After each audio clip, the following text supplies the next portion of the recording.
Assalamu alaikum wa rahmatullah, j'espère que vous allez bien. La sourate que nous allons étudier aujourd'hui a été révélée à la Mecque et contient 42 versets. Les versets sont assez courts, mais leur sens est particulièrement puissant. Le nom de la sourate signifie « Il s'est renfrogné ». Aussi étonnant que cela puisse paraître, celui qui s'est renfrogné n'est autre que notre prophète, alayhi salatu wassalam. Mais comment ça? Pourquoi le Coran réprimanderait-il le prophète Mohammed? À ce sujet, Allah nous dit dans les premiers versets « Il s'est renfrogné et il s'est détourné parce que l'aveugle est venu à lui. Qui te dit, peut-être cherche-t-il à se purifier ou à se rappeler en sorte que le rappel lui profite ?» Les exégètes ont mentionné qu'un jour, le messager d'Allah s'adressa à un haut dignitaire quraïchite dont il espérait la conversion à l'islam. Au même instant, un musulman aveugle du nom de Ibn Maktoum questionna le prophète sur une problématique. Il insista, mais le prophète se détourna de lui en fronçant les sourcils afin de continuer son entretien avec ce dignitaire quraïchite. C'est ainsi que le Créateur reprocha cette façon d'agir à son prophète, car il se peut que ce monsieur aveugle cherchait à se purifier ou à bénéficier d'une exhortation profitable. La réprimande d'Allah visait donc à exhorter le prophète à ne pas favoriser ce haut dignitaire qui en réalité ne cherchait pas à se purifier, contrairement à ce musulman aveugle qui recherchait le bien pour sa personne. Le Coran nous enseigne par là que le statut social, la richesse et le pouvoir n'ont aucune valeur en comparaison de la sincérité et de la piété. En islam, tout le monde a le droit à la même considération, le riche comme le pauvre, le jeune comme le vieillard, l'homme comme la femme. Il n'y a pas de différence, car le meilleur des serviteurs auprès d'Allah est celui qui est le plus pieux. Dans son dernier sermon, le prophète nous dit clairement « Certes, celui d'entre vous qui est le plus noble auprès d'Allah est celui qui a le plus de piété. » Ce qui est étonnant, c'est que ceux qui s'attellent à dénigrer l'islam martèlent aux gens que le prophète Mohammed aurait inventé le Coran de lui-même. Mais avec l'histoire que nous venons de voir ensemble, on pourrait légitimement se poser cette question. Dans quel monde un homme se prétendrait prophète en aspirant à être considéré comme étant irréprochable, rédigerait des versets qui réprimandent sa propre personne? Par nature, l'être humain n'aime pas être corrigé, mais le Coran lui-même comporte une sourate qui nous dit « Ô toi le prophète de l'islam, n'agis plus de cette manière à l'avenir ». Cela est une preuve supplémentaire démontrant sans l'ombre d'un doute que le Coran est bel et bien la parole de Dieu, Allah. Allah incite donc son messager à ne plus agir ainsi. N'agis plus ainsi, vraiment, ceci est un rappel, quiconque veut donc s'en rappelle.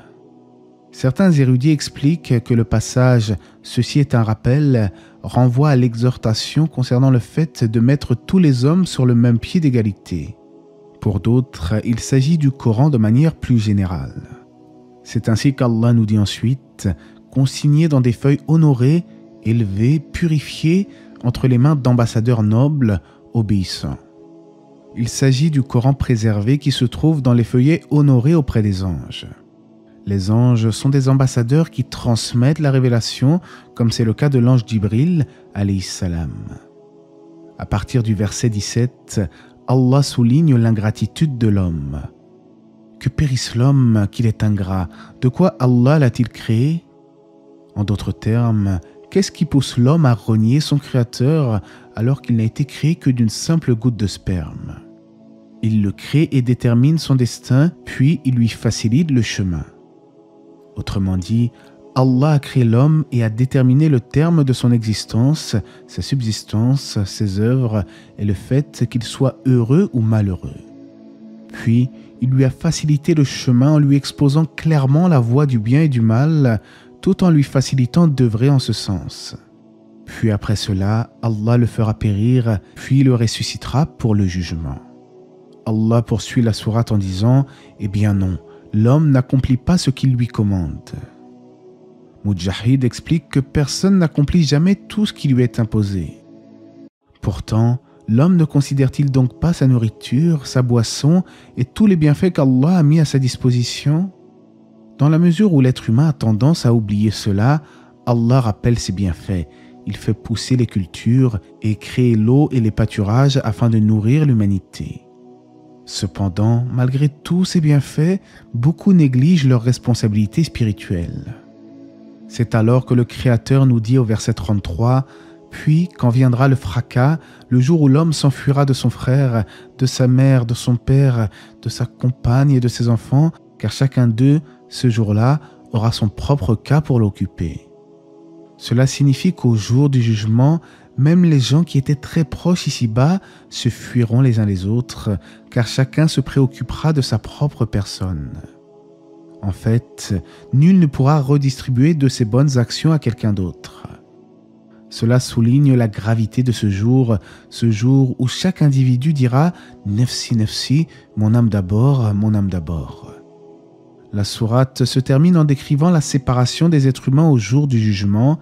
Certains seront rayonnants et bienheureux, tandis que d'autres auront un visage assombri par la tristesse et l'humiliation. Ce jour-là, il y aura des visages rayonnants, riants et réjouis. De même qu'il y aura, ce jour-là, des visages couverts de poussière, recouverts de ténèbres. Voilà les infidèles, les libertins. En définitive, nous avons vu dans cette sourate que le Créateur a repris son messager alayhi salatu wassalam au sujet de l'aveugle qui était venu l'interroger. Cela nous enseigne avant tout la véracité du message coranique, prouvant qu'il s'agit bel et bien d'une révélation d'Allah. De surcroît, Allah ne fait aucune distinction sociale entre les individus, car ce qui importe vraiment, c'est la foi et la piété. La sourate insiste également sur les bienfaits d'Allah, rappelant que l'être humain a tendance à être ingrat et à oublier l'origine de sa subsistance. Enfin, la fin de la sourate nous rappelle qu'au jour de la résurrection, l'être humain oubliera jusqu'à ses proches pour ne se préoccuper que de son propre sort. Ce sera le jour où Allah jugera chacun avec équité et selon sa sagesse parfaite. Et Allah sait mieux, j'espère que ce rappel vous aura été profitable. Que la paix et les bénédictions d'Allah soient sur le prophète, sa famille et ses compagnons.